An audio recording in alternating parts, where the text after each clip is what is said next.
Hello, and welcome back to the Holistically Awakened podcast. This week, it is a solo episode where I will be diving into stress and what it really means. What are the effects on our whole body, and what does it really have to do with PCOS? And I will also be giving you 3 tips for you to manage emotional stress specifically. So what can you do in those instances of anxiety and stress when you're feeling overwhelmed? Some really tangible and simple steps to take that can make a really big difference. All right, we're talking all about stress today, specifically stress and PCOS, but I'm also going to be giving you 3 tips to deal with emotional stress when you're feeling overwhelmed or you're feeling like there's just too much to handle and you just can't process it. So when it comes to stress, according to the Centers for Disease Control and Prevention, according to Stanford University Medical School, even numerous health experts, the number one reason for doctors' visits is stress. We've all heard this before, but also it's been said that the number one killer on the planet is stress. And this is not to scare you, but this is to really understand that stress does have a big impact on our health and is something that can be largely prevented, because as I'll talk about, stressors are going to be largely in our control. Obviously there's a lot of stressors that aren't, but I'm not focusing on those today. So up to 95% of all physical and non-physical health problems have stress as their origin. And so again, if we can manage this, we can prevent so many, health conditions and diseases and all of these things that can happen to us. So before I get into this, I really want to differentiate between good stress and bad stress, because there is a difference.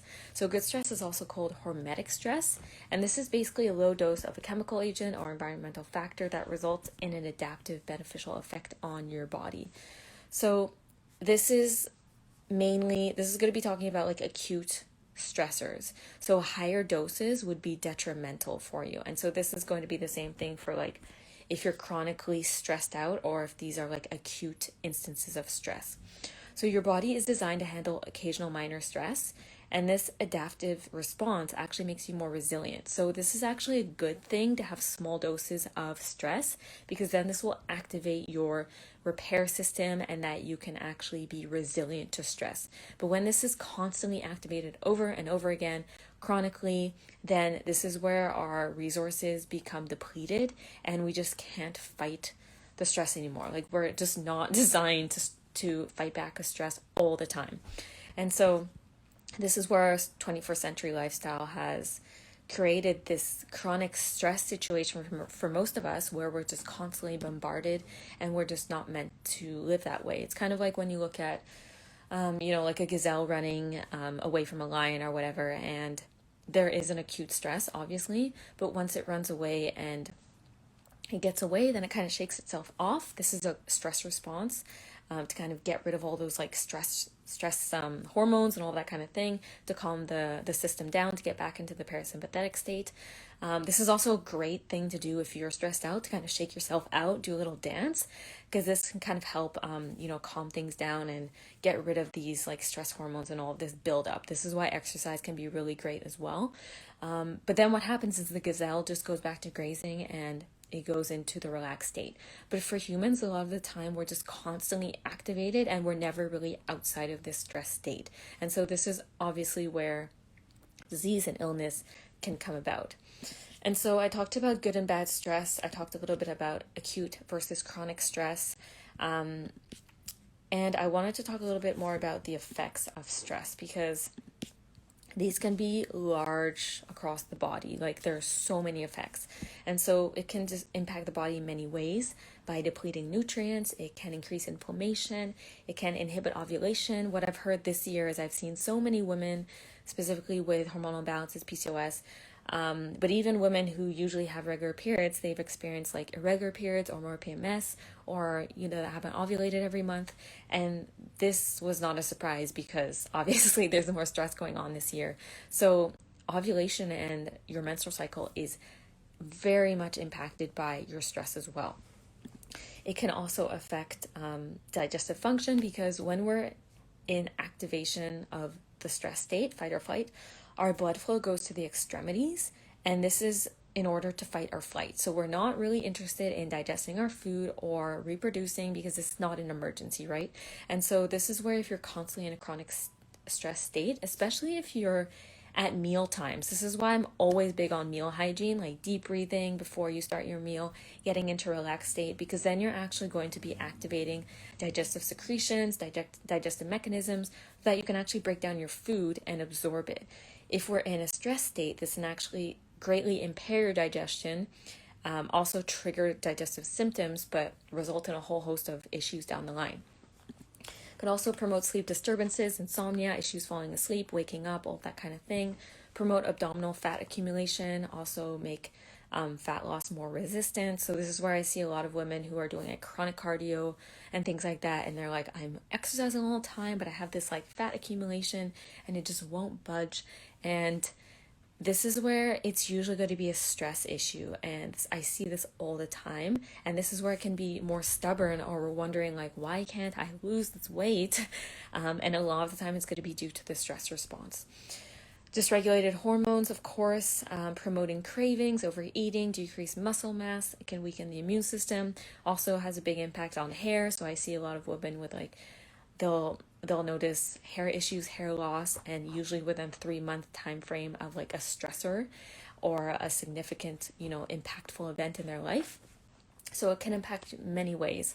This obviously can impact PCOS, as I just mentioned, with like the sleep disturbances, inflammation, depleted nutrients, but specifically it can also raise androgens, so male sex hormones, and these can result in the acne, the hirsutism, the hair loss. It can also raise inflammation, which again is going to be a big factor in PCOS as well. It can dysregulate blood sugar. It can also promote insulin resistance, which will affect around 75% of PCOS women. We also need to remember that when it comes to blood sugar and insulin, I think we just put all the focus on food, but it's actually, yes, nutrition is a big part of blood sugar, but your stress, your sleep, all of these sorts of things will also impact your blood sugar. So stress is going to be a big one. It can also increase the risk of cardiovascular disease, anxiety, and depression, which are all higher risks in PCOS women too. So this is to say that it's just so much more important to manage our stress, especially if we are dealing with hormonal imbalances, PCOS, that kind of thing. And what I've experienced and what I usually tell people is you will just need to pay more attention to your health if you have predisposition to PCOS, if you've been diagnosed with PCOS. And that also is going to include stress management. So for instance, me, if I start eating like crap, I'm probably going to start breaking out, have a lot of these symptoms come back. And that's just the reality, that I'm going to be more sensitive than maybe another person who eats all they want and they don't break out, but it doesn't mean that it's still not impacting them. It's just not showing up. But it probably will show up later. Same thing in terms of self-care. If I just go, I don't sleep enough, I don't take care of myself, then I'm definitely going to be impacted, burnt out, and I just need to take care of myself really like regularly. Like it needs to be a daily thing for me. And that's just something I know about myself. And so this is where we just need to pay attention to taking care of ourselves on a regular basis so that we don't get to the point of like burnout and have all these symptoms come up. And so I believe that we always need to look at stress. It doesn't matter who you are, what you're dealing with, what kind of PCOS you have, if you've had blood tests that are showing imbalances or whatever, it always needs to be addressed, because as we're going to talk about, stress is not just emotional. It's not always obvious. There's so many stressors, and it's going to contribute in at least one way. And as we mentioned, 95% of all physical and non-physical health problems have stress as their origin. So this is why for every coaching client I work with, stress is always going to be one of the top things we work on. And I've never seen anybody not see beneficial changes through this, or actually understand that, yes, stress is impacting me. So things that can contribute and cause more stress, it's not just emotional, though it's largely going to be emotional, but it's also physical, mental, and chemical.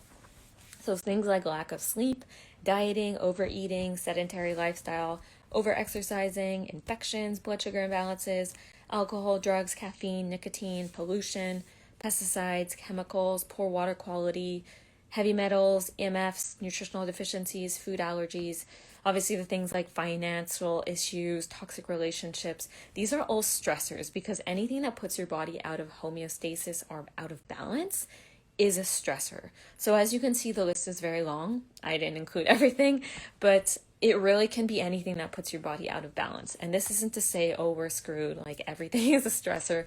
This is just to be aware, because this then gives the awareness, then allows us to take action. So things like physical, okay, how could I kind of, work around my life to decrease the physical stressors, whether that be balance my blood sugar with a healthy balanced meal, or whether that be promote, good sleep quality. All of these things are in our control.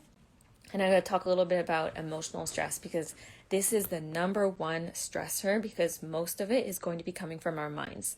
So stress is actually going to be less external and more internal, meaning coming from incorrect or negative belief systems and misinterpretations. So a lot of the time is going to be coming from what's in our minds. So it's really going to be coming from perception. And one of the quotes I really love from Albert Einstein is, one of the most important decisions any human can make is the decision between whether they live in a friendly universe or a threatening one. And I think this is so on point, because what we believe about ourselves, our world, our health is definitely going to impact our health and the stress, because this thought and these belief systems will produce feelings and emotions in the body, which then produce stress as well.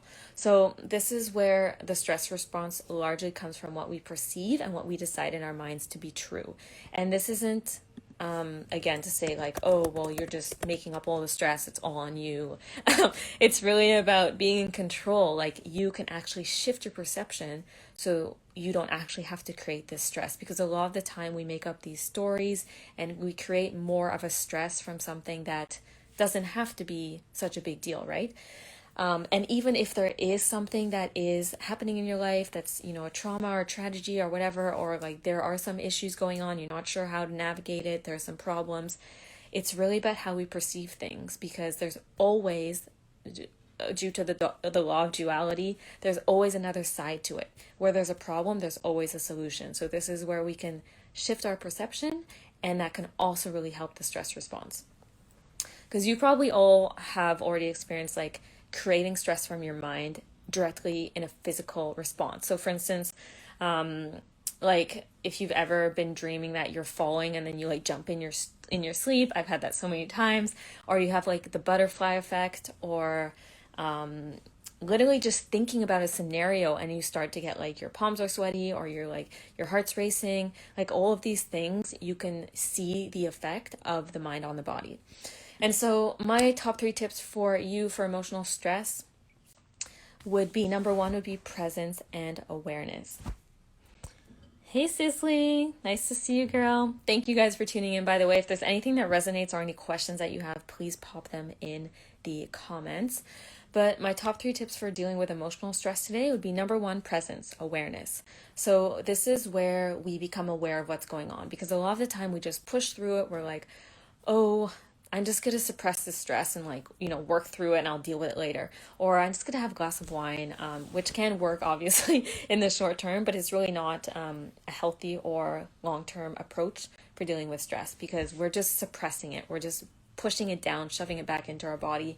And so it's really important to be present and aware to what's coming up for us. So what is coming up for you? What are you feeling? Even just giving it a name, like I am feeling this, instead of identifying with it. And I see this can really make a big difference, because when we identify with I am lonely, I am depressed, I am whatever, I am sad, then we actually make the emotion or the feeling our entire being, and we identify as it.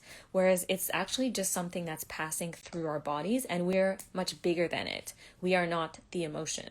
And so this is where we can give it a name and express it, which can be really helpful. And this is where girls, we just really like to talk when we're stressed out. Like, we need to go talk to our girlfriends, and this can really just help us put it outside of ourselves instead of just keeping it inside.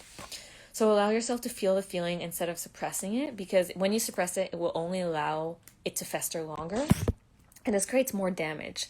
And emotions, when we think about it, are really just bodily reactions that are activated through neurotransmitters and hormones released by the brain. Feelings are the conscious experience of emotional reactions. So, what makes feelings and emotions different is that feelings are created by the stories made up about the situations. So, again, it's about our perception of the emotion that's coming up. And so, number one step, presence awareness. So, get present, get in, some deep breathing, and just ask yourself, what's going on for me? Second step is getting into the body. And so this is allowing your body to express itself, because then you can actually release the emotion. Because as I mentioned, we can store emotions in the body. Oh, I'm so happy this is helpful for you. This is something we all need to remind ourselves of too. Like, this is something I continuously need to tell myself, like, dude, slow down. What's going on? Like, get into your body. Because then we can actually dislodge the emotion and actually release it, because it can live in our bodies, and that's where it can create damage and even health issues. And when we suppress something and push it down further into the body, it can just make it even bigger and have all of this power over us. So what I love is breath work, 100% my favorite thing. This is where I find sometimes I'll be doing breath work and I start crying. And this is a really great emotional release, because not only are you breathing, calming the body, you're activating the parasympathetic state, but you're also releasing through crying, which is a great physical way to release emotions too. I also like anything like dancing, punching something. If you have to scream or yell, just get it out. And we've all experienced this where we feel so much better. It's kind of like having an emotional poop, and you're just like releasing it. So allow yourself to express the emotion through your body, and whatever it is that you need, just let yourself have that. I think a lot of us are told, like, don't express negative emotions, or like we're too scared to do it, or we're just too scared to yell or whatever because it's shamed or whatever. But it's really important to do that, because we're not only going to feel so much better, but it's going to be a much healthier response to actually release the emotion. So I highly recommend finding something that works for you. But if you haven't tried breathwork before, I really like Wim Hof's method. If you YouTube Wim Hof breathing method, you'll find some videos and you can go through that. Third step, so the first step was presence and awareness, so becoming aware of what's going on. Second step is getting into the body.